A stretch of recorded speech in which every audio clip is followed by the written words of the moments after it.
வணக்கம். இப்போ நாங்கள் வந்து உத்திரமேரூர் இந்த ஊரில் வந்து சுந்தர வரதராஜ பெருமாள் கோயிலில் வந்து இருக்கோம்.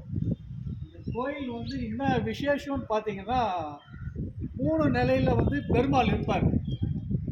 முதல் கோலம் பார்த்தீங்கன்னா, நின்றுட்டு இருக்கிற கோலத்தில் இருப்பார், காட்சி கொடுப்பாரு. அதுக்கப்புறம் முதல் மாடி போனீங்கன்னா உட்கார்ந்துட்டு இருக்கிற கோலத்தில் வந்து காட்சி கொடுத்துட்டு இருப்பாரு. அதுக்கும் அடுத்த மாடிக்கு நீங்கள் போனீங்கன்னா சயனிக்கிற கோலத்தில், அதாவது தூங்குற மாதிரி அந்த ஒரு கோலத்தில் வந்து பெருமாள் காட்சி கொடுப்பா. இது ரொம்ப விசேஷமாக இருக்கும். இந்த கோயில் நான் எவ்வளோ எக்ஸ்பிளைன் பண்ணாலும் நீங்கள் ஒரு வாட்டி வந்து அதை அனுபவிக்கணும்.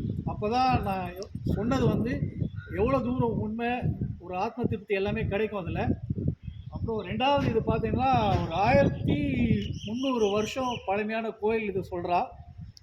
எல்லாரும் வரணும், தரிசிக்கணும். இந்த மாதிரி ஒரு என்ன சொல்கிறது, பழமையான ஒரு கோயிலில் வந்து எல்லாருமே பார்க்கணும்.